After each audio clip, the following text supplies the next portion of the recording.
সকালবেলা রেডি হয়ে নিলাম কলেজের জন্য। মিজানকে ফোন দিলাম, কিন্তু মিজান ফোন ধরলো না। মিজান হলো আমার মামাতো ভাই প্লাস বন্ধু। আমরা একই সাথেই পড়ি, সাথে আরও রিয়া আছে আমার বান্ধবী। সবাই আমরা তিনজন সব সময় একসাথে থাকি।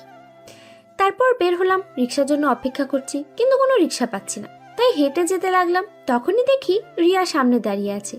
আমি কি একটা থাপ্পড় দিলাম আর রাগে বলতে লাগলাম, হারামি, কল দিলে কল ধরিস না কেন? রাত জেগে কার সাথে এত কথা বলি শুনি? আরে দোস্ত, কারোর সাথে না, এখন চল ক্লাসে যাই। মিজান একটু পর কলেজে চলে আসবে। তোর জন্য নাস্তা করে আসি নাই, তবুও তোর থাপ্পড় খেতে হলো। আল্লাহ, তুমি এই বিচার করবা। আরেকটা থাপ্পড় না খেতে চাইলে চুপচাপ চল, আমিও তো নাস্তা করে আসিনি, আমারও তো খুব খিদা পেয়েছে। এই বলে একটা রিক্সা নিলাম, তারপর দুজনে উঠে পড়লাম আর কলেজে যেতে যেতে দুজনে গল্প করতে লাগলাম। শাহরিয়ার, তুমি কি আমার কথাগুলো বুঝতে পারছো? আমি কি বলছি তোমাকে? আমি জানি তুমি এটা পারবে। তোমার উপর আমার সম্পূর্ণ বিশ্বাস আছে। জি স্যার, আমি আমার জীবন দিয়ে হলেও চেষ্টা করব। আমাকে আমার মতো বিষয়টা হ্যান্ডেল করতে দিন, আর হাসানকে ওই কলেজ অ্যাডমিশন নিয়ে দিন। আমি ছদ্মবেশে থাকবো। তারপর আমি স্যারের কেবিন থেকে বের হয়ে চলে আসলাম। বের হয়ে আমি আমার কেবিনে চলে আসলাম আর ছদ্মবেশ ধারণ করলাম। আর তখন হাসান আসলো, আর হাসান এসে আমাকে বলতে লাগলো, স্যার, সবকিছুর ব্যবস্থা হয়ে গেছে। আজকে থেকে আপনি একজন প্রফেশনাল ফুচকাওয়ালা। চলেন আপনাকে নামিয়ে দিয়ে আসি। নামিয়ে দিতে হবে না, তোকে যেটা বললাম সেটা কর। আর স্যার ডাকতে কতবার না করলাম, ভাই ডাকবি, বুঝতে পারছিস? ঠিক আছে ভাই, সবকিছু রেডি হয়ে আছে। আজকে কি সেখানে যাবেন নাকি? আর সিসিটিভি ক্যামেরা সব সেট করা হয়ে গেছে। আমি লুঙ্গি আর একটা গেঞ্জি পরে নিলাম, তারপর গলায় গামছা নিলাম, তারপর বের হলাম। আর বের হয়ে কলেজের অনেকটা আগে নামলাম আর ফুচকার গাড়ি নিয়ে কলেজের সামনে যেতে লাগলাম। প্রথম প্রথম কেমন যেন লাগছে আমার। তারপর কলেজের গেট থেকে একটু দূরে আমি দাঁড়ালাম, আর তখন দুইটা মেয়ে আসলো আর ওদের মধ্যে কথা বলছে। দোস্ত দেখ, নতুন ফুচকার দোকান দিয়েছে। আগে তো এইখানে দেখি নাই, চল ফুচকা খাই। অনেকদিন খাওয়া হয় না রে। আরে ক্লাসের জন্য দেরি হয়ে যাচ্ছে, এখন না, ক্লাস শেষ করে খাবো, চল এখন ক্লাসে যাব। আর মিজান তো হয়তো আসবে না। এই ভাইয়া, আপনি কিন্তু থাকবেন। ক্লাস শেষ করে আমরা সবাই মিলে ফুচকা খাবো, বুঝতে পারছেন? কোথাও যাবেন না। জি, আমি এখানেই আছি, আপনারা ক্লাসে যান, কোনো সমস্যা নাই, আমি আজকে থেকে এখানেই আছি। তারপর দুইটা মেয়ে চলে গেল। পাশের মেয়েটা দেখতে পরীর মতো, দেখলেই যেন তার মাঝে হারাতে ইচ্ছে করে। আজ পর্যন্ত কোনো মেয়ের উপরে ক্রাশ খাই নাই, ভালো করে তাকিয়েও দেখে নাই, কিন্তু আজকে কেন জানি হঠাৎ করে মেয়েটার উপরে চোখ পড়ে গেল। মেয়েটা হেঁটে চলছে ক্লাসের দিকে, আমি তাকিয়ে আছি। তখনই কেউ একজনের ডাকে হুঁশ ফিরল আর আমাকে বলল ফুচকা দেওয়ার জন্য। আমি এসব বাদ দিয়ে ফুচকা বানাতে লাগলাম, তারপর দিলাম, আর এইভাবেই সময়টা পার হলো। ক্লাসে এসে রিয়ার সাথে বসে ক্লাস করছি, আর সবাই বলতে লাগলো কালকে রাতে নাকি ছাদে কাউকে ধর্ষণ করেছে। এসব নিয়ে কানাকানি হচ্ছে, আমি এসবের কোনো কান দিলাম না। কলেজে ছাত্র রাজনীতি হয়ে থাকে, তাই হয়েছে হয়তো, আমি এসবের মধ্যে নাই। একটু পর স্যার চলে আসলো আর সবাই চুপ করে বসে গেল আর ক্লাস করতে লাগলো। সবগুলো ক্লাস শেষ করে বের হলাম আমি আর রিয়া। তখনই দেখি মির্জান আমাকে এসে বলতে লাগলো, কিরে দুই সুন্দরী একসাথে কোথায় যাচ্ছিস? চল আজকে তোদের ফুচকা খাওয়াবো। অনেকদিন একসাথে আড্ডা দেওয়া হয় নাই। তারপর তাদের নিয়ে গেটের বাইরে চলে আসলাম, আর এসে দেখি একটা ফুচকার দোকান, আর আমি রিয়া মায়াকে নিয়ে সেখানে চলে গেলাম। আমি ফুচকাওয়ালাকে বললাম, এ ছেলে, ফুচকা দাও 3 প্লেট, দুইটার মধ্যে জাল বেশি হবে আর একটার মধ্যে জাল কম হবে। আচ্ছা মিজান, তুই রাজনীতি কেন করিস বলতো? রাজনীতি করে কি লাভ তোর? এভাবেই সাধারণ মানুষের মতো থাক না, ক্ষতি কি? আরে আমার দরকার পাওয়ার। আমি এই কলেজের বিপি হতে চাই, এবং সেটা আমি হব। প্রতিটা ছাত্রছাত্রীকে আমার দলে চাই, না হলে কি করব তা আমি নিজেও জানি না। তুই আগের চেয়ে বখাটে হয়ে গেছিস, আর নেহালের সাথে এখন যোগ দিয়েছিস, তাই না? নেহাল কত বড় খারাপ জানিস না তুই? আরে বাদ দে এসব, তোদের কোনো সমস্যা হলে আমাকে জানাবে। আর নেহাল ভাই আমার জানের ভাই, ওর জন্যই আমি এত দূরে আসতে পেরেছি। এসব তোরা বুঝবি না। এদিকে আমি ফুচকা বানিয়ে তাদের দিলাম আর চুপচাপ ওদের কথা শুনতে লাগলাম। তার মানে মিজান হলো আমার প্রথম হাতিয়ার। ঠিক আছে, আজকে রাতে খেলা হবে, কলেজের ভিতরে তাণ্ডব এখন আমি চালাবো। তখন আবারও মিজান ওদেরকে বলতে লাগলো, শোন, কালকে যে একটা মেয়েকে দর্শন করা হয়েছে, মেয়েটা কে ছিল জানিস? ওই যে নেহাল ভাইকে না জেনে থাপ্পড় মেরেছিল, তাই নেহাল ভাই এটা করেছিল। কারোর ক্ষমতা নেই নেহাল ভাইয়ের বিরুদ্ধে কিছু বলার। আমরা এসব শুনতে চাই না, এসব রাজনীতি নাকি মরার নীতি আল্লাহ জানে। তোরা যা শুরু করেছিস কলেজে আসা দায়ী হয়ে যাচ্ছে মনে হচ্ছে। আরে না, কলেজ খোলা থাকবে। কলেজ বন্ধ হলে নেহাল ভাইয়ের ক্ষতি হবে, তোদের কিছু হবে না, চিন্তা করিস না। তাড়াতাড়ি খেয়ে দে। আর ভাইয়া, তোমার ফুচকা কিন্তু অনেক মজা হয়েছে, প্রতিদিন কলেজের সামনে চলে আসবে, তাহলে তোমার লাভ হবে। আর আমরা তোমার রেগুলার কাস্টমার, বুঝতে পারছো? ম্যাম, তাই তো এখন থেকে এই কলেজের সামনে চলে আসবো, আপনারা প্রতিদিন আসবেন। তারপর ওরা খেয়ে বিল দিয়ে চলে গেল। মায়া মেয়েটা একবার আমার দিকে তাকালো, আমি নিচের দিকে তাকিয়ে মুচকি হাসি দিলাম।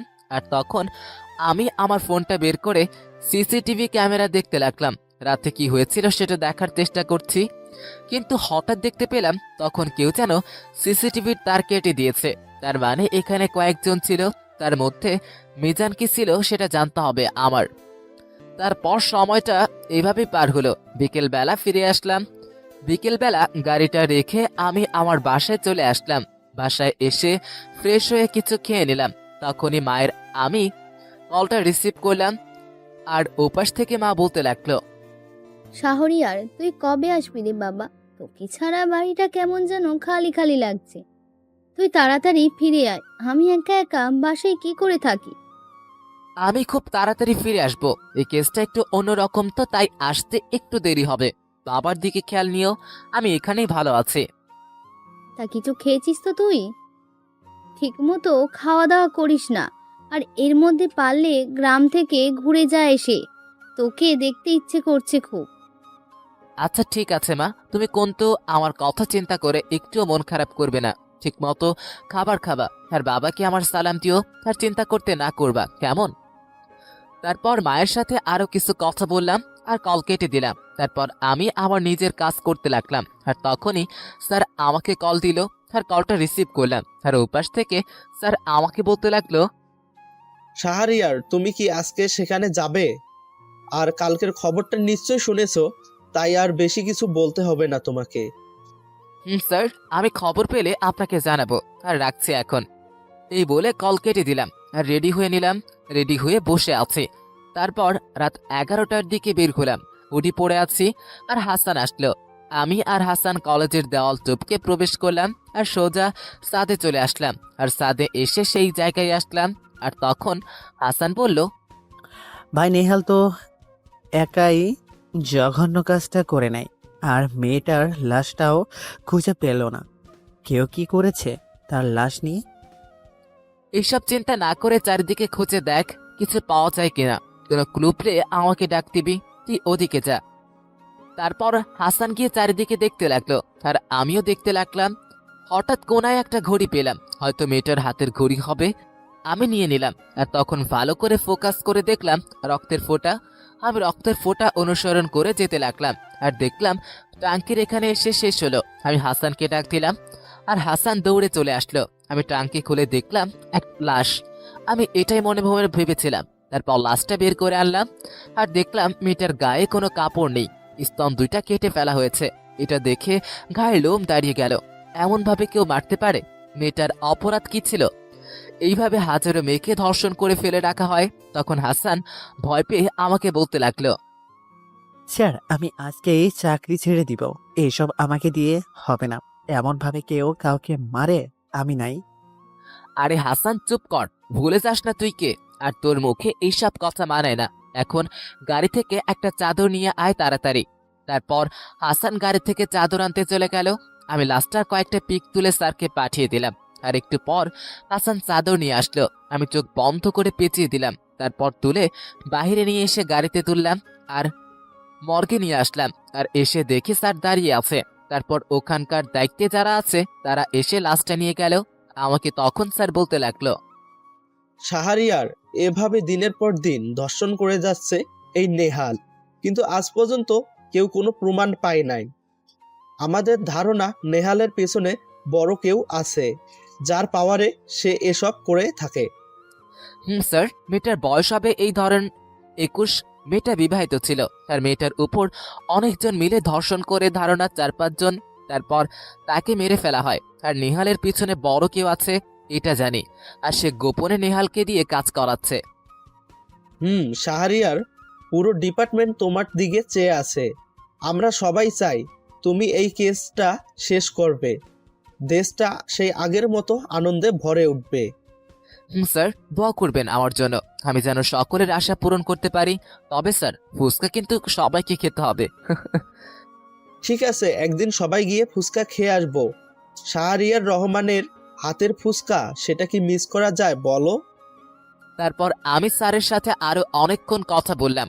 তারপর আমি বাসায় চলে আসলাম। বাসায় এসে ফ্রেশ হয়ে খাবারটা খেয়ে ঘুমিয়ে গেলাম। ঘুম ভাঙলো সকালবেলা। তারপর উঠে ফ্রেশ হয়ে খাবার খেয়ে বের হলাম সেই ফুচকাওয়ালা। আমি কলেজের সামনে চলে আসলাম। যে সামনে এসে আমি আমার কাজ করতে লাগলাম, আর তখনই দেখি কালকের 3 জন আমার দিকেই আসছে। ছেলেটাকে দেখে আজকে বেশ অন্যরকম লাগছে। ওরা আমার কাছে এসে বলতে লাগলো, ভাইয়া কেমন আছো? দাও 3 প্লেট ফুচকা দাও, 2টাতে ঝাল হবে আর 1টাতে ঝাল হবে না। এই মায়া মিজান বস তোরা। তারপর আমরা 3 জন বসে পড়লাম। আমি আর মায়া গল্প করেই যাচ্ছি, কিন্তু মিজান দেখছি কোনো কথা বলছে না। তাই মায়া মিজানকে জিজ্ঞেস করলো, কি রে, তোর কি কোনো কিছু হয়েছে নাকি? নাকি রাতে তোকে কেউ পিটিয়ে গেছে? কোনটা? মন খারাপ করে আছিস কেন? আরে না, তেমন কিছু না, একটা বিষয় নিয়ে চিন্তায় আছি আর কি। তোকে অন্য সময় বলবো, এখন না, সমস্যা আছে। আরে আমাদের কাছে কি লুকাচ্ছিস বল তো শুনি, তোর কি হয়েছে? আর ফুচকাওয়ালা ভাইয়া কাউকে কিছু বলবে না, তাই না ভাইয়া? আরে ম্যাডাম, কি কন? আমি সামান্য একজন ফুচকাওয়ালা, আমার এইসব দিয়ে কি হবে? আমার এইসব নিয়ে কোনো মাথা ব্যথা নেই। আমি আমার মতো ফুচকা বিক্রি করব। তাই তো মিজান, তুই আর নিজের মধ্যে কিছু লুকিয়ে রাখিস না। বল তো শুনি, তোর কি হয়েছে আজকে? দোস্ত, আমরা যাকে দর্শন করেছিলাম তার লাশটা হয়তো কেউ নিয়ে গেছে। এখন নিয়াল ভাইয়ের ধারণা করতেছে নতুন কাউকে সিআইডিতে নিয়োগ দেওয়া হয়েছে, তার আন্ডারে সবকিছু চলছে। এটা নিয়ে টেনশনে আছি আমরা সবাই। তার মানে সব বিষয়ের পেছনে তুই আছিস? তুই নিজেও ওই সময় ওই কাজটা করেছিলি, তাই না? তোকে আমার এখন ঘৃণা হচ্ছে। তোকে আমাদের বন্ধু বানিয়ে ভুল হয়েছে। তোরা থাক, আমি গেলাম। আমি আগেই বলেছিলাম আমি এইসব রাজনীতির পেছনে নেই। আমার সাথে চলতে গেলে ভালোভাবে ভালো ছেলের মতো চলতে হবে, কিন্তু তুই বন্ধুর যোগ্য না। মামাতো ভাই আছিস, মামাতো ভাইয়ের মতোই থাক। এই বলে হন করে ক্লাসের দিকে হাঁটা দিলাম। রিয়াকে ফেলেই ক্লাসে চলে আসলাম। ক্লাসে এসে চুপচাপ বসে আছি। আমার এসব ভয় লাগে। বাবা ছিলেন পুলিশ অফিসার, এখন অবশ্য রিটায়ারমেন্টে আছেন।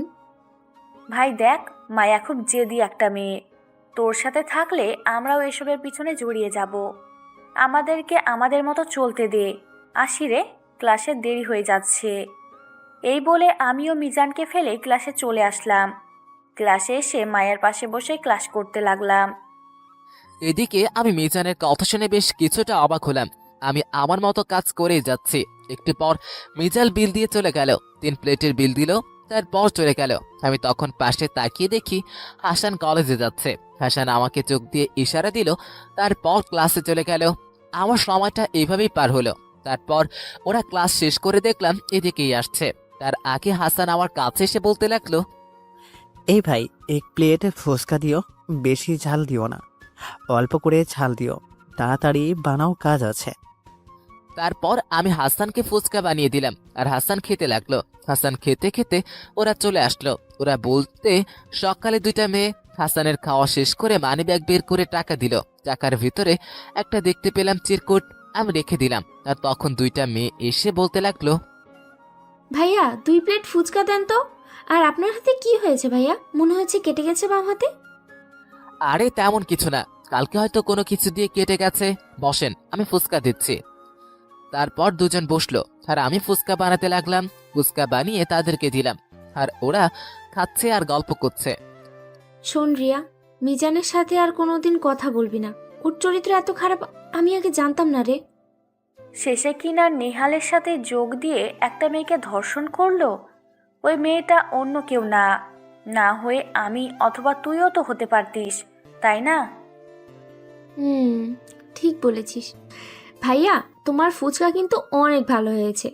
তোমার এই ফুচকার টানেই প্রতিদিন কলেজে আসা। তারপর খেয়ে বিল দিলাম রিয়া আর আমি। রিক্সা নিয়ে বাসায় যেতে লাগলাম। বাসায় গিয়ে ফ্রেশ হয়ে নিলাম আর খাবার খেয়ে রুমে এসে ল্যাপটপ নিয়ে বসলাম। আমাকে জানতে হবে কে এই নতুন অফিসার যে রাতে এই সব কিছু করেছে। সে নিশ্চয়ই আমাদের আশেপাশে আছে। আমি একজন রিপোর্টার হয়ে কিছুই জানতে পারছি না। তারপর ল্যাপটপে কাজ করলাম অনেকক্ষণ। এভাবেই বিকেল হয়ে গেল। আজকে আমিও রাতে বের হব ক্যামেরা নিয়ে, সমস্ত তথ্য ফাঁস করব। এদিকে আমি কলেজ শেষে বাসায় চলে আসলাম। আর বাসায় এসে দেখি হাসান বসে আছে। হাসান আমাকে দেখে বলতে লাগলো, ভাই, একটা রিপোর্টার আপনাকে নিয়ে লেখার চেষ্টা করছে। এখন আপনি যদি সবার সামনে চলে আসেন তাহলে সবকিছু শেষ হয়ে যাবে। বুঝতে পারছেন ব্যাপারটা? বুঝতে পারছি। আচ্ছা, এই বিষয়টা নিয়ে তুই চিন্তা করিস না। আমি জানি সেই রিপোর্টারটা কে, খুব ভালো করে চিনি আমি। ঠিক আছে, রাতে কি বের হবেন আপনি? আমি কি ফ্রোজ নিয়ে আসবো তো ভাই? না, কারোর লাগবে না। শাহরিয়ার রহমান কখনো ফোর্স নিয়ে যায় না, জানিস না। এখন যা, আমি একটু ঘুমাবো। তারপর হাসান চলে গেল। আমি শুয়ে পড়লাম। আর শুয়ে পড়তে কখন যে ঘুমিয়ে গেলাম মনেই নেই। যখন ঘুম ভাঙলো তখন দেখি সন্ধ্যা হয়ে গেছে। আমি উঠে ফ্রেশ হয়ে নিলাম। তারপর খাবার খেয়ে ল্যাপটপে বসে কাজ করতে লাগলাম। রান্নার বুয়া এসে করে দেয়, তাই রান্না দিয়ে কোনো চিন্তা হয় না। রাত 10টার দিকে আমি বের হলাম।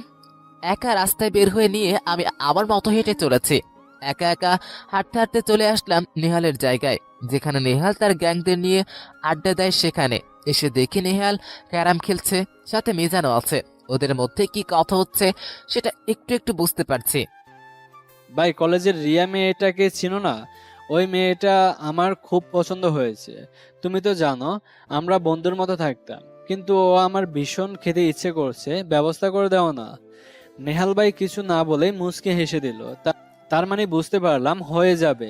নেহাল ভাইয়ের সাথে গেম খেলতে লাগলাম। এইভাবে আমাদের ব্যস্ত সময় পার হলো। তারপর আমি নেহাল ভাইকে বিদায় দিয়ে বাসায় যেতে লাগলাম। বাসার দিকে হেঁটে যাচ্ছি আর ফোন টিপছি। হঠাৎ দেখতে পেলাম একটা লোক হুড পরা, মুখ দেখা যাচ্ছে না, আমার সাথে ধাক্কা খেলো আর আমাকে একটা থাপ্পড় মারলো। আমার অনেক রাগ উঠে গেল, আমিও একটা থাপ্পড় মারলাম। এদিকে আমি আমার উপর একটা ঘুষি এসে লাগে। আমি মারতে লাগলাম।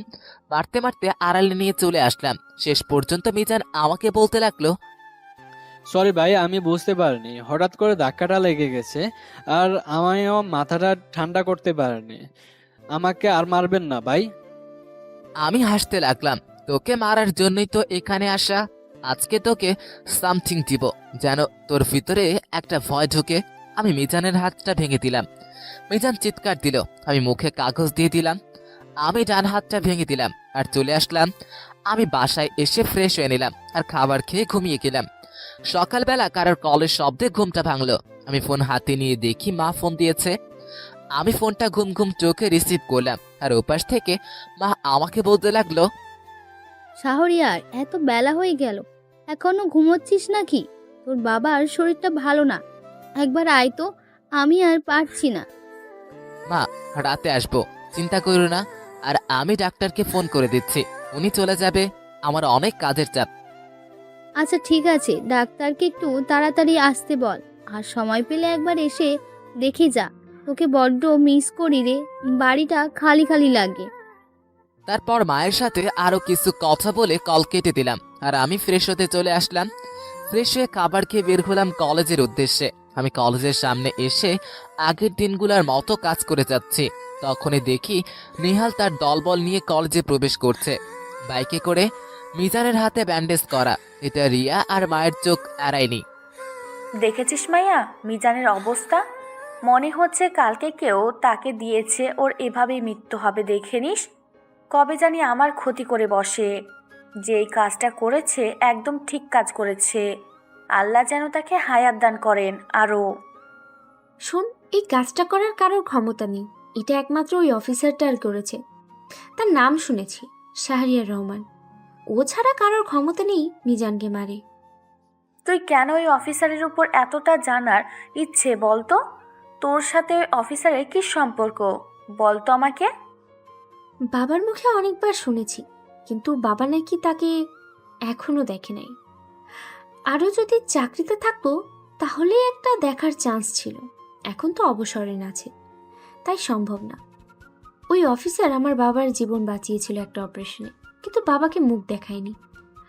আমার যতটুকু ধারণা, ডিপার্টমেন্টের 3-4 জন ছাড়া কেউ দেখতে পায়নি এখনো। যা, তুই তো দেখি ওই অফিসারের ব্যাপারে পিএইচডি আগে থেকেই করে রেখেছিস। এখন চল ক্লাসে যাই, পরে এসে দুইজন ফুচকা খাবো। এই বলে দুইজনে ক্লাসে চলে আসলাম। ক্লাসে এসে দুইজনে মনোযোগ দিয়ে ক্লাস করতে লাগলাম। 2টা ক্লাস শেষ হতেই দেখি বাহিরে চিল্লাচিল্লি হচ্ছে। বুঝতে পারলাম এটা নেহালদের কাজ, কলেজে তাণ্ডব করে। তারপর ক্লাস শেষ করে দুইজনে বের হলাম। দুজনে বের হয়ে ফুচকার দোকানে যেতে লাগলাম। কালকে দেখতে পাইনি ওই অফিসার হুডি পরে থাকে, কিন্তু কখন বের হবে কে জানে। ধ্যাৎ, এসব আর নিতে পারছি না। একটা মানুষকে দেখার জন্য এতটা পাগল যে কেন হলাম আল্লাহ জানে।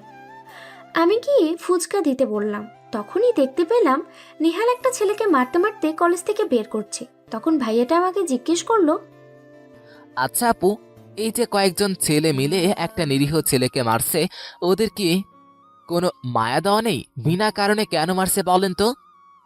থাক ভাইয়া, কিছু বলতে যেও না। এটা হয়তো নেহালের সাথে উল্টাপাল্টা কিছু করেছে।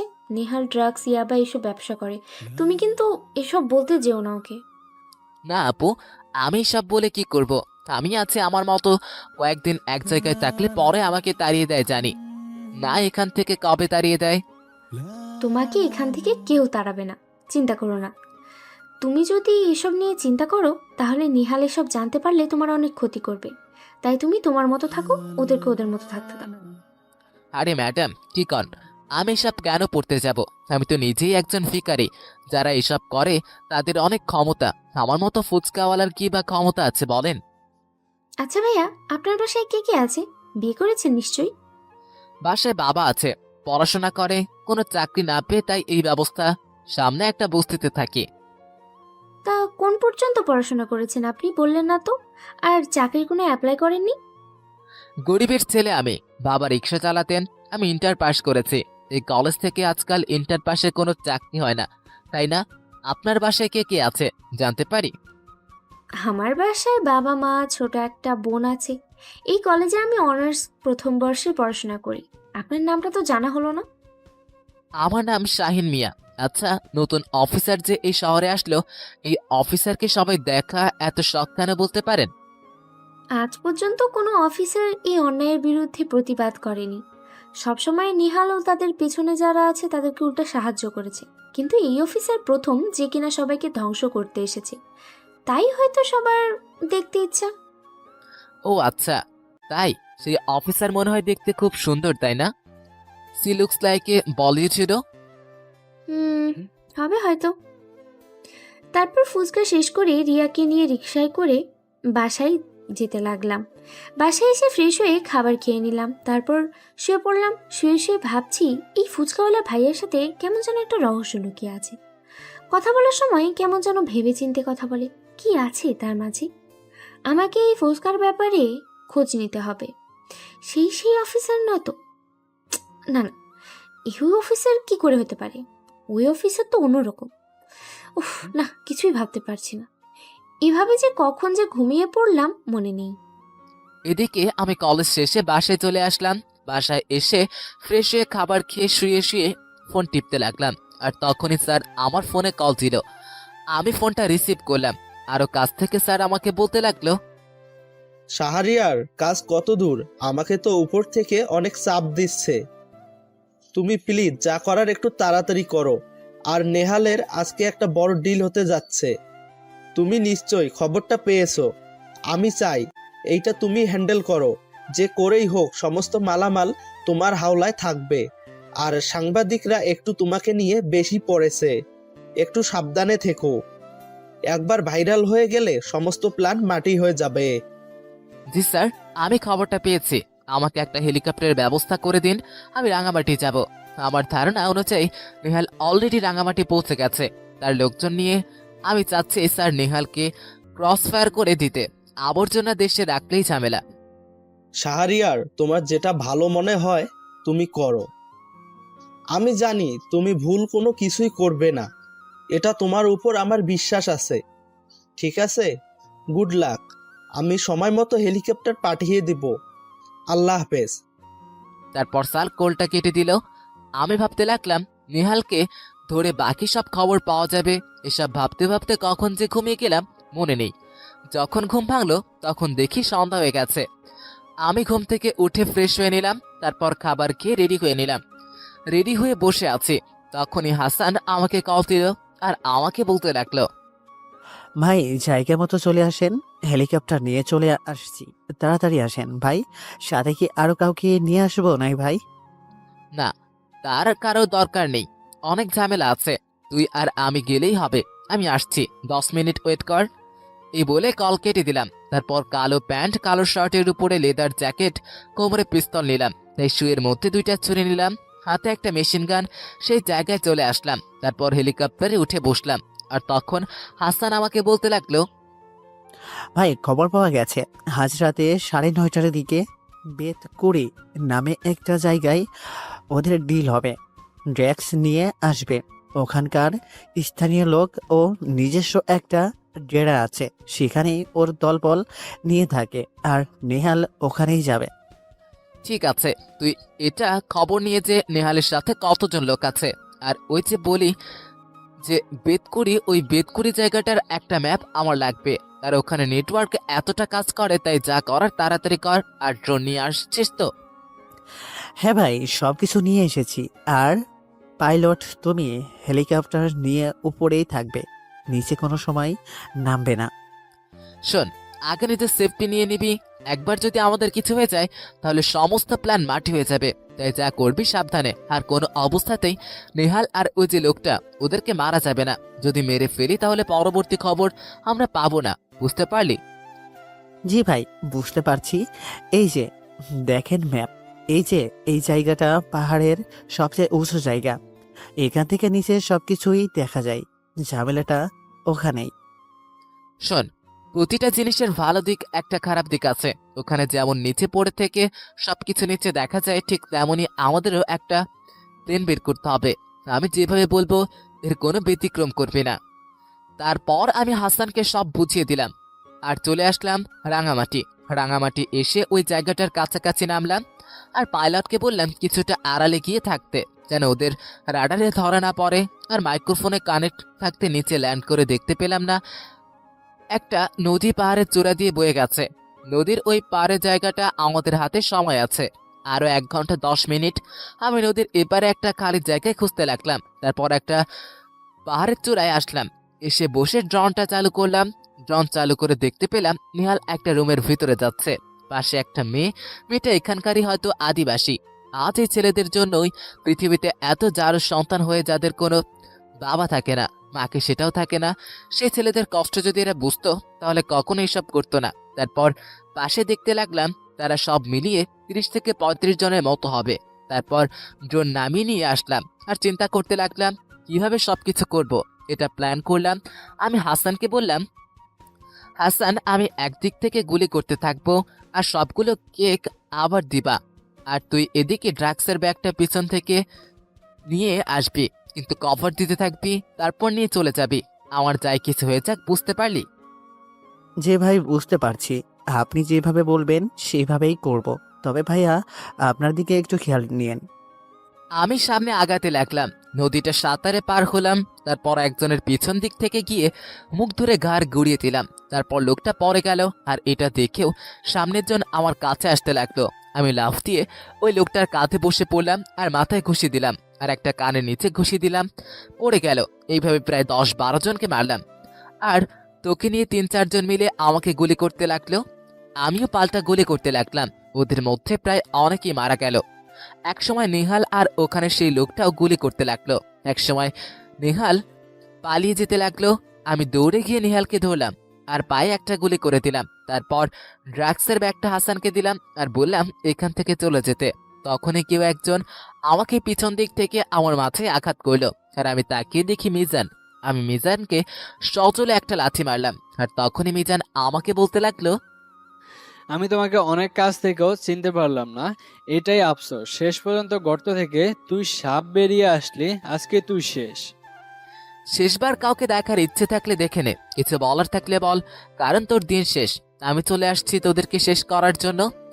এই বলে আমি মিজানের পায়ে আর একটা গুলি করলাম, আর সবাইকে ইচ্ছে মতো মারতে লাগলাম। তারপর নেহাল আর ওই লোকটাকে অ্যারেস্ট করে হেলিকপ্টার করলাম, আর বাকিগুলোকে মেরে ফেললাম। চলে আসলাম শহরে। তারপর থানায় নিয়ে এসে নেহালকে জিজ্ঞেস করতে লাগলাম, কিন্তু নেহাল কিছুতেই উত্তর দিচ্ছে না। আমি মিজানকে জিজ্ঞেস করলাম, ভালোই ভালোই ওই সবকিছু বলে দে, না হলে তোদের উপরে 3rd ডিগ্রি চালবে। আর কি হবে সেটা তো বুঝতেই পারছিস, এটা নতুন করে বলার কিছু নাই। আমাদের জীবন থাকতে আমরা কখনোই তোকে বলবো না তুই একটা 2 টাকার অফিসার হয়ে আমাদের উপর হাত তুলেছিস। তোর দিন পুরিয়ে আসছে। আমি মিজানের নখ তুলে ফেললাম প্লাস দিয়ে, সাথে সাথে মিজান চিৎকার দিয়ে উঠল। আমি মুখে কাগজ পরে দিলাম, আর নেহাল ভয় পেয়ে গেল। আর তখন আমাকে সব বলতে লাগলো। আমি সবকিছু শুনলাম, আর তখন ফোনের দিকে তাকিয়ে দেখি রাত 3টা বাজে। আমি ওদের কাছ থেকে এসে কেবিনে বসে কাজ করতে লাগলাম, ফাইলগুলো রেডি করলাম, আর স্যারের কাছে সব সাবমিট করে দিলাম। এসব কাজ করতে করতে কখন যে ফজরের আজান দিয়ে দিল বুঝতে পারলাম না। আমি নামাজ আদায় করে বাসায় চলে আসলাম। বাসায় এসে ফ্রেশ হয়ে ঘুমিয়ে গেলাম। সকালবেলা যখন ঘুম ভাঙলো তখন দেখি সকাল 11টা বাজে। আমি তাড়াতাড়ি করে উঠে ফ্রেশ হয়ে খাবার খেয়ে নিলাম, আর কলেজের উদ্দেশ্যে চলে গেলাম। কলেজে এসে নিজের মতো করে কাজ করতে লাগলাম। এভাবেই সময়টা পার হলো। মাঝে মধ্যে সিসিটিভি ক্যামেরা দেখছি। তখনই মায়া আর রিয়া আমার কাছে আসলো, আর এসে আমাকে বলতে লাগলো, তা ভাইয়া আছি। আপনার অনেক দেরি হলো আসতে, কোনো সমস্যা হয়েছিল নাকি আপনার? সকালে ক্লাসে যাওয়ার সময় আপনাকে পেলাম না। হ্যাঁ আপু, একটু ব্যস্ত ছিলাম, তাই আসতে একটু দেরি হয়ে গেছে। তা ফুচকা দিব নাকি এখন বসেন? জানিস মায়া, কালকে কি হয়েছে? কালকে নাকি নিহালকে পুলিশে ধরেছে। এখন নাকি ও থানায় আছে। পত্রিকায় অলরেডি খবর হয়ে গেছে। ওদিকে নাকি ওই অফিসার রাঙ্গামাটি থেকে দূরে এনেছে। ভালোই হলো রে, এখন কলেজটা শান্তি পাবে। হ্যাঁ, তুই ঠিকই বলেছিস, আমিও শুনেছি। কিন্তু কি করে এসব করলো বলতো? যারা ছিল তারা তো সবাই খারাপ ছিল। সত্যি বলতে হবে, অফিসারের সাহস আছে। দোস্ত, আমার মনে হচ্ছে তুই ওই অফিসারকে না দেখেই ওর প্রেমে পড়ে গেছিস। কি রে, ঠিক বললাম তো নাকি? হ্যাঁ রে, সত্যি আমার ওই অফিসারের প্রতি না কেমন একটা ভালো লাগা কাজ করে। যদি একবার দু চোখ ভরে দেখতে পারতাম। ভীষণ ভালোবেসে ফেলেছি। আচ্ছা ধর, যদি ওই অফিসারটা অনেক রাগী আরও মোটা হয়, তোর সাথে যদি না মানাই, তখন কি করবি তুই? আরে ধুর, এসব কিছু হবে না, আমার বিশ্বাস আছে ওই অফিসারটা দেখতে অনেক হ্যান্ডসাম হবে এবং আমাকেও অনেক ভালোবাসবে। তুই দেখে নিস। যদি এমন হয় যে ওই অফিসারটা বিয়ে করে নিয়েছে, বা তার বাচ্চা আছে, বা ওর গার্লফ্রেন্ড আছে, তখন তুই কি করবি? তখন কি তোর ভালোবাসা থাকবে? হারামি, তুই সবসময় একটু বেশি বেশিই বকিস। সবসময় নেগেটিভ চিন্তা, একটু পজিটিভ চিন্তা করতে পারিস না? তাহলে দেখবি জীবনটা অনেক কিছুতেই সহজ হয়ে গেছে। এইভাবে মায়া আর রিয়া অনেক কথা বলতে লাগলো। আমি সবকিছু শুনে মুচকে মুচকে হাসছি। তারপর ওরা খেয়ে বিল দিয়ে চলে গেল। তখন কলেজের ভিতরে একটা ট্রাক আসলো। আমার কেমন যেন খটকা লাগলো। কলেজের ভিতরে ট্রাক আসবে কোনো দরকারে? আমি সিসিটিভিতে দেখলাম ট্রাকের ড্রাইভার একটা স্যারের সাথে কথা বলছে। ড্রাইভারটা দেখি বোঝা যাচ্ছে যে ড্রাইভারটা নেশা করে, তাই অনেকটা খটকা লাগে। একটা নেশাখোরের সাথে স্যারের কি সম্পর্ক থাকতে পারে? ওদের সাথে কি কথা হচ্ছে সেটা বুঝতে পারলাম, তবে এটা বুঝতে পারলাম যে স্যারের উপর খুব ভালো করে লক্ষ্য রাখতে হবে। তারপর কিছুক্ষণ পর ট্রাক ঘুরিয়ে আবারও চলে গেল, কিন্তু স্যারের হাতে একটা বস্তা দিয়ে গেল। জানি না এই বস্তাটার মধ্যে কি আছে। তারপর আমি বিকাল পর্যন্ত থেকে বাসায় চলে আসলাম। বাসায় এসে ফ্রেশ হয়ে খাবার খেয়ে নিলাম, তারপর শুয়ে পড়লাম। শেষে ফোন টিপছি, ভাবলাম বাড়ি থেকে ঘুরে আসা যাক। এখন তো একটু ফ্রি আছে। আমি গাড়ি বের করে গাড়ি চালাতে রাখলাম। তারপর গ্রামে এসে পৌঁছালাম রাত 9টার দিকে। বাড়িতে এসে মাকে সালাম করলাম। তারপর বাবাকে দেখতে রুমে গেলাম। বাবা শুয়ে আছে, বাবার সাথে বেশ কিছুক্ষণ কথা বললাম। তারপর মা আমাকে রাতের খাবার খেয়ে আমার রুমে আসলাম। তখন না আসে মা আমার সাথে অনেক বিষয় নিয়ে গল্প করতে লাগে। এভাবেই মা ছেলের রাত কখন যে 11টা বেজে গেল, বুঝতেই পারলাম না। তারপর মা আমাকে বলল, তুই ঘুমিয়ে পড়, এখন অনেক রাত হয়েছে। কালকে সকালে তো চলে যাবি, তাই না? আর ডাক্তার এসে তোর বাবাকে বলেছে ওষুধগুলো ঠিকমতো খেলেই ঠিক হয়ে যাবে। তারপর মা চলে গেল। আমিও শুয়ে পড়লাম। শুয়ে শুয়ে মায়ের কথা ভাবতে ভাবতে কখন যে ঘুমিয়ে গেলাম মনে নেই। ঘুম ভাঙলো মায়ের ডাকে। ফজরের সময় আমি উঠে ফ্রেশ হয়ে নামাজ আদায় করে নিলাম। তারপর সকালে নাস্তা করে বিদায় দিয়ে চলে আসলাম বাসায়। বাসায় এসে ড্রেস পাল্টে কলেজের জন্য বের হলাম। কলেজে এসে নিজের কাজ করতে লাগবো, আর তখন পিছন থেকে মায়ের ডাক। আমি তাকিয়ে দেখি সাথে কেউই নেই। হয়তো রিয়া আজকে আসেনি, মায়া একাই আছে। মায়া আমাকে বলতে লাগলো, আচ্ছা ভাইয়া, তুমি কি সকাল 7টার দিকে গাড়ি করে মেন রোড দিয়ে আসছিলা? কারণ তোমার মতো একজনকে দেখলাম তো, তাই। আরে ম্যাম, কি বলেন? আমাদের গাড়ি তো একটা স্বপ্নের মতো, যেটা কোনোদিন পূরণ হবে না। আর আমি কিনা গাড়ি করে আসবো? আপনি হয়তো ভুল দেখছেন। আর একজনের চেহারার সাথে মিল দেখে আল্লাহ নাকি 7জনকে বানিয়েছে, তাই হয়তো হবে অন্য কেউ। ও আচ্ছা, তুমি তো খুব সুন্দর করে কথা বলো। সরি, আসলে তুমি করেই বলে ফেললাম। আজকে আর কোনো ক্লাস করব না। আজকে তোমার সাথে বসে গল্প করব। তোমার কোনো সমস্যা হবে না তো? না ম্যাম, আমার কোনো সমস্যা হবে না। আর আপনি আমাকে তুমি করে বলতে পারেন, কোনো সমস্যা নেই। আপনি এত বড় লোক হয়ে আমার মতো একটা ছোট লোকের সাথে আড্ডা দিবেন, কেউ দেখলে আপনাকে কি বলবে বলেন তো? এর চেয়ে ভালো আপনি এগিয়ে ক্লাস করেন, ভালো লাগবে। শোনো, আল্লাহ তাআলা সবাইকে সমানভাবে বানিয়েছে। এই দুনিয়াতে এসে কেউ গরিব আর কেউ ধনী, কিন্তু আমাদের শরীরের রক্ত তো এক। আমরা তো মানুষ, তাই না? কেউ ছোট লোক দেখেই তাকে ছোট করে দেখতে হবে এমন কোনো কথা তো নেই, তাই না? জি ম্যাম, কিন্তু ম্যাম, আপনার মতো করে কয়জনই বা এটা বুঝতে পারে আমাদের গরিবের জন্যই তো হয়েছে, আমাদের অপমান সহ্য করার জন্য? হুম, শোনো, গরিব হয়ে জন্ম নেওয়াটা কোনো অন্যায় নয়, কিন্তু গরিব হয়ে মৃত্যুবরণ করাটা এটা বেশ অন্যায়ের মতো। কারণ নিজের চেষ্টায় নিজেকে উন্নতি করতে হবে, কারণ উন্নতির পিছনে কেউ থাকে না, নিজেরটা নিজেরই করতে হবে। জি ম্যাম, সেটা ঠিক আছে, কিন্তু না, বড়লোকের ছেলেদের মেয়েদের এমনটা হয় না। তাদের বাবা সম্পত্তি রেখে যায়, তারপর বাবার চেনা পরিচিত বা তাদের অফিসে জয়েন করে, দিনটা পার করে দিতে পারে।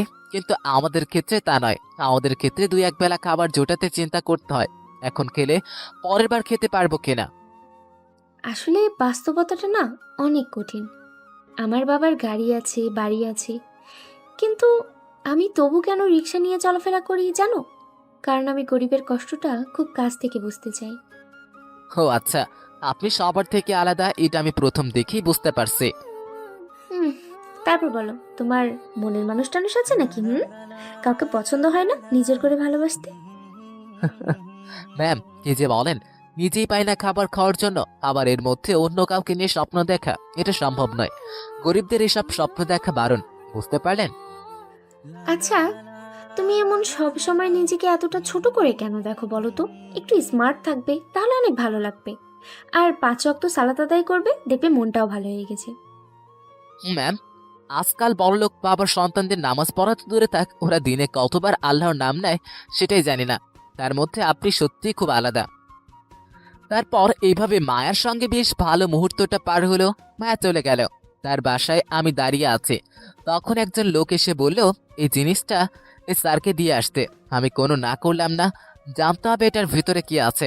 আমি প্যাকেটটা নিয়ে যেতে লাগলাম, আর হাতে দিতেই বুঝতে পারলাম এটার মধ্যে অন্য কিছু আছে। আর নাকের কাছে এনে দেখলাম বাজে একটা গন্ধ, তার মানে নেশা জাতীয় দ্রব্য। স্যার এইসব করছে। আমি স্যারকে খুঁজে বের করলাম, স্যারের হাতে দিলাম, আর স্যার খুশি হয়ে আমাকে 500 টাকা দিল, আর বলল আমি যেন পরের বার এসে আবার দিই, তাহলে আরো টাকা দিবে। তারপর স্যার চলে গেল। আমিও আমার কাজে চলে আসলাম, আর সবটা সিসিটিভি ফুটেজে নিয়ে নিলাম। তারপর আমিও বাসায় চলে আসলাম। বাসায় এসে ফ্রেশ হয়ে নিলাম, আর খাবার খেয়ে শুয়ে আছি। তখনই স্যার আমাকে কল দিল। আমি কলটা রিসিভ করলাম, আর ওপাশ থেকে স্যার আমাকে বলতে লাগলো, শাহরিয়ার, সবকিছুর পিছনে সামাদের হাত আছে। নেহাল ও বাকি সবাই সামাদের কথায় কাজ করে। সামাদ এখন কোথায় আছে সেটা জানতে পারছো কি? স্যার, সামাদ এখন কোথায় আছে সেটা এখনো জানতে পারি নাই। নিহালকে অ্যারেস্ট করা হয়েছে, এটা সামাদ ঠিকই কোনো না কোনো ভাবে জেনেছে। আজকে রাতে অন্যরকম কিছু মানুষের সাথে দেখা করব।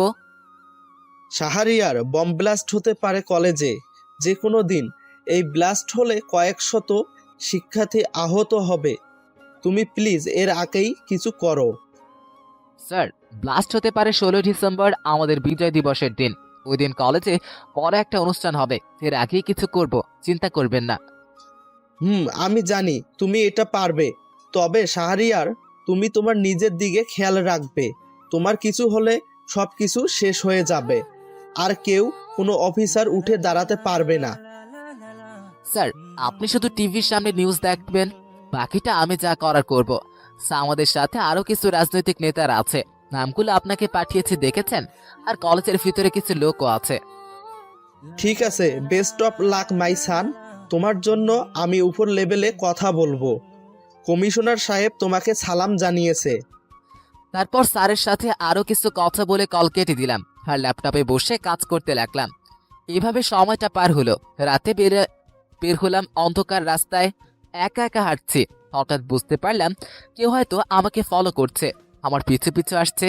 আমি কয়েকবার পিছনে তাকিয়ে দেখলাম কিন্তু কেউই নেই। আমি দৌড়াতে লাগলাম আর একটা জায়গায় লুকিয়ে গেলাম। তখন যাকে দেখতে পেলাম তাকে দেখে তো আমি পুরাই অবাক, কারণ এটা মায়া। ও হঠাৎ করে আমার পিছু কেন নিয়েছে কিছুই তো বুঝতে পারছি না, নাকি আমাকে ধরে ফেলেছে। আমি সেই যাই হোক, মায়া এখানে ঘুরপাক খেতে থাকুক, আমি এদিকে আমার কাজ করতে যাই। আমি স্যারের বাসায় আসলাম আর কলিং বেল দিলাম। বেশ অনেকক্ষণ পর স্যার আসলো, আর এসে আমাকে দেখে হাসি দিল। আমি সাদে আসতে বললাম, স্যার সাদে আসলো তার ল্যাপটপ নিয়ে। আমি সাদে আসতেই ওনাকে গুলি করলাম আর উনি ফ্লোরে পড়ে গেল।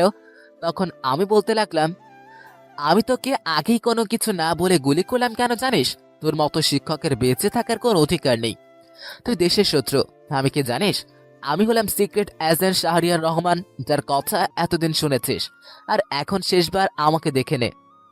আমি হুডি খুললাম আর তখনই স্যার তার বুকে হাত দিয়ে একটু উপরে তাকিয়ে মারা গেল।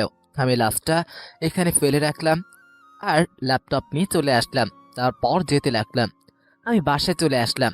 বাসায় এসে ল্যাপটপ ওপেন করলাম আর দেখলাম কোথায় কোথায় ব্লাস্ট হবে সেটা প্ল্যানিং করা। আর একটা দেখলাম বড় ড্রিলের কালকের তারিখ দেওয়া, ঠিকানাটা বান্দরবন। আমি এগুলো নোট করে নিলাম। তারপর স্যারকে তথ্যগুলো পাঠিয়ে দিলাম। তারপর ঘুমিয়ে গেলাম। ঘুম ভাঙলো সকালবেলা। তারপর ঘুম থেকে উঠে ফ্রেশ হয়ে খাবার খেয়ে কলেজের উদ্দেশ্যে রওনা দিলাম। কলেজে এসে দেখি কলেজ বন্ধ, ছাত্রছাত্রীরা সবাই দাঁড়িয়ে আছে। কেউ যেন কালকে রাত্রে শিক্ষকের খুন করেছে, তাই কারণ বশত কলেজ আজকে স্থগিত করা হয়েছে। এটা দেখে আমি হাসলাম। এটাই হলো আমাদের দেশ, যেখানে সৎ লোকের কোনো দাম নেই আর অসৎ লোকের জন্য কলেজের ক্লাস স্থগিত করা হয়।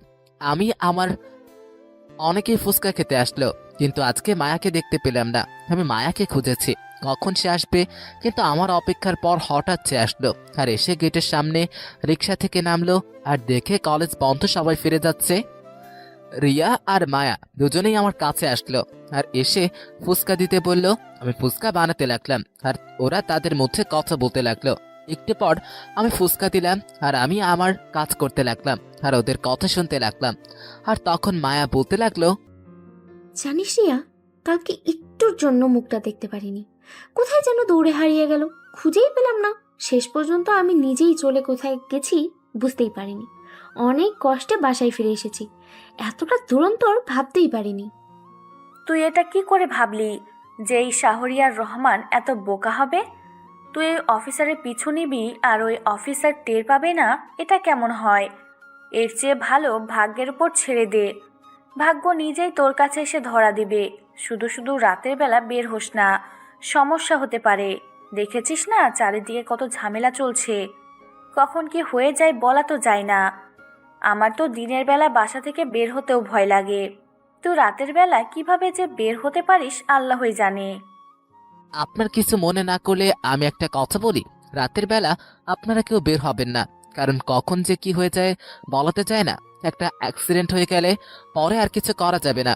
আশা করি বুঝতে পেরেছেন আপনারা। বুঝতে পেরেছি, কিন্তু আমার যে ওই অফিসারকে দেখার অনেক শখ। আমি তাকে অনেক ভালোবাসি, না দেখে যে থাকতে পারছি না। আপনি যদি ওই অফিসারকে সত্যি ভালোবেসে থাকেন, তাহলে ওই অফিসার নিজে এসেই আপনাকে ভালোবাসে কথাটা বলবে, এবং ভাগ্য আপনাদের ঠিকই একদিন না একদিন দেখা করিয়ে দিবে। সেটা হয়তো খুব তাড়াতাড়ি। ভাইয়া, তোমার কথাই যেন সত্যি হয়। একবার সামনে পেলে শক্ত করে জড়িয়ে ধরবো আর অনেক মাইর দিব। আমি খুঁজতে খুঁজতে শেষ হয়ে যাচ্ছি। এভাবে আমি ওদের কথা শুনে আসতে লাগলো। তারপর আজকে খুব তাড়াতাড়ি চলে আসলাম।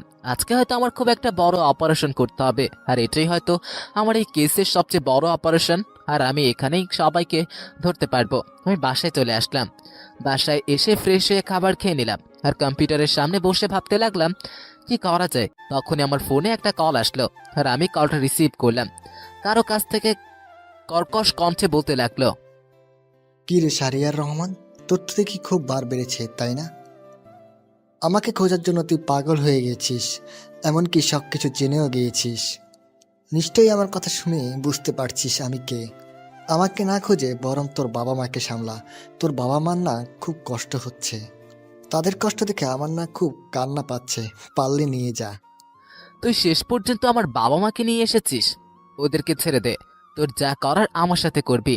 তবুও আমার বাবা মাকে ছেড়ে দে। আমার বাবার শরীর ভালো না, প্লিজ তোর পায়ে ধরে ছেড়ে দে। বাহ, শাহরিয়ার রহমান কারো কাছে ক্ষমা চাচ্ছে, এটা আমাকে বিশ্বাস করতে হচ্ছে। যে কিনা 3 বছরে 98টা ক্রস প্রায়ার, আন্ডার ওভারে কতজনকে মেরেছিস তার কোনো হিসাব নেই। সে শাহরিয়ার রহমান আমার কাছে ক্ষমা চাচ্ছে, বেশ ভালোই লাগলো। এসব বন্ধ কর, বল কোথায় আসতে হবে।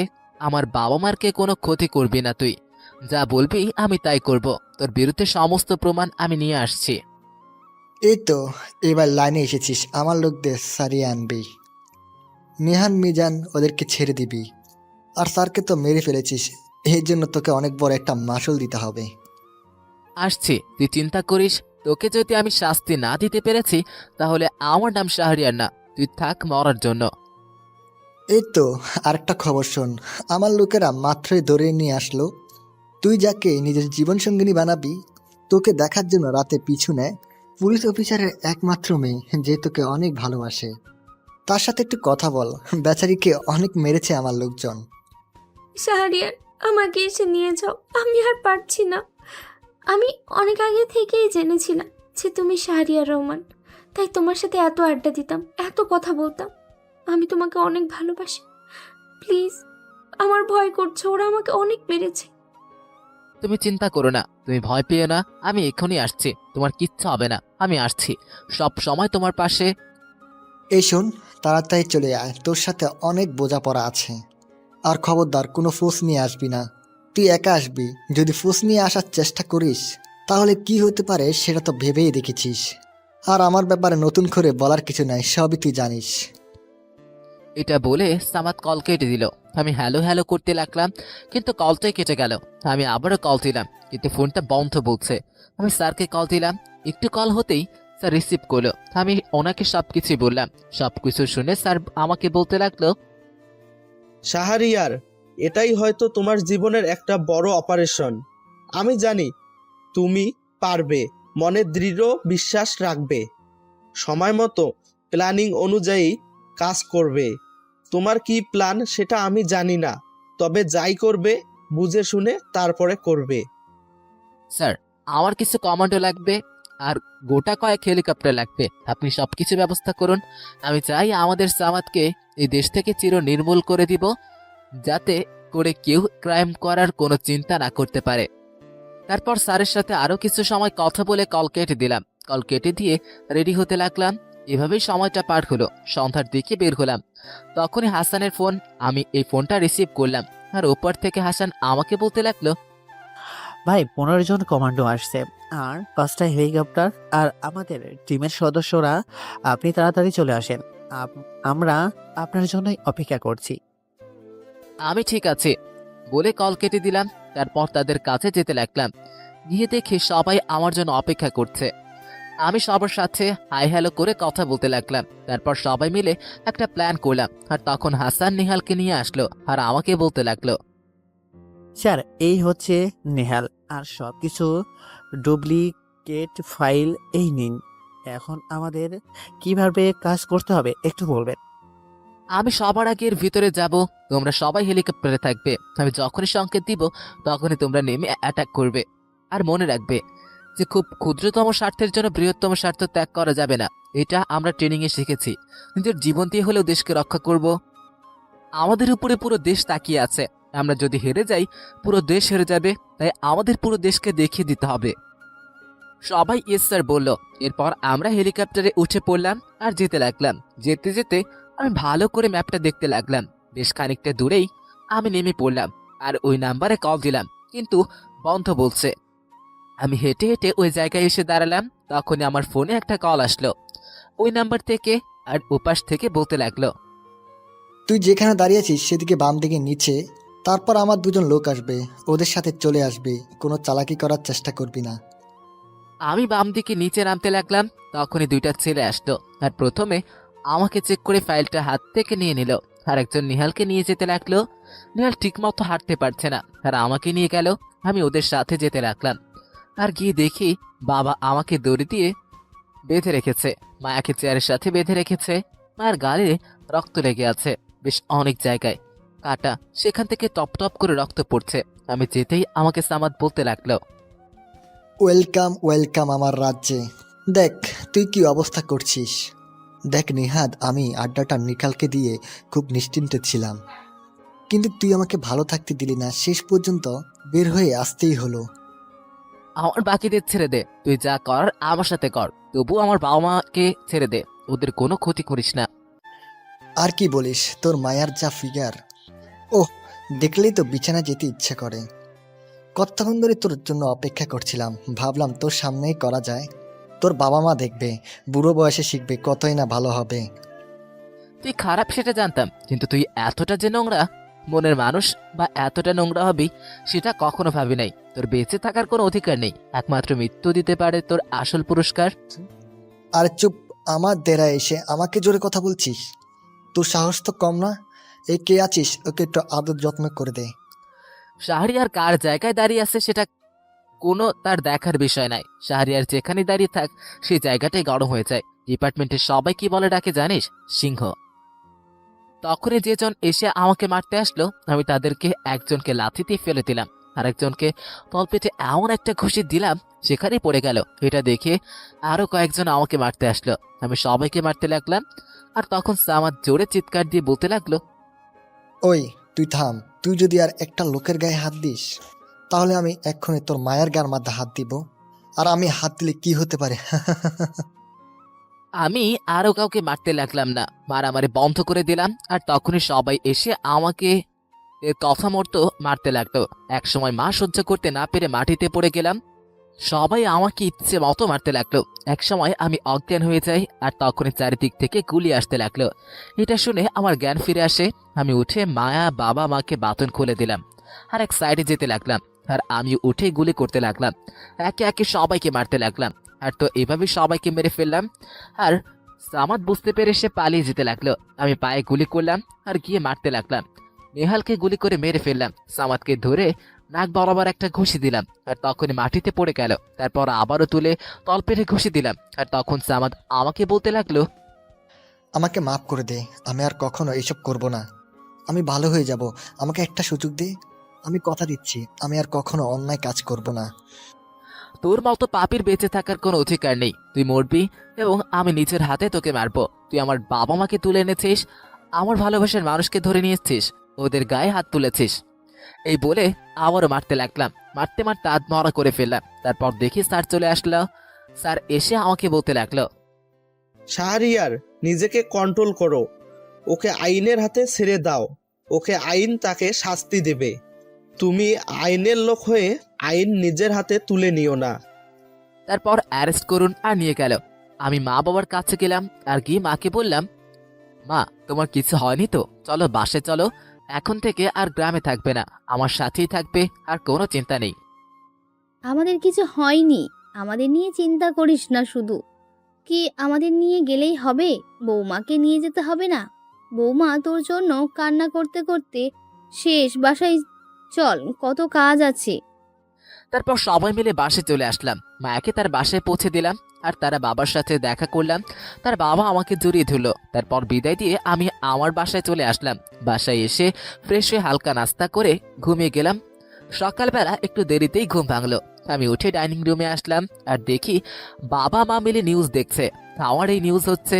আমাকে দেখে মা বলতে লাগলো, শাহরিয়ার, এখন কোথাও বের হবি না।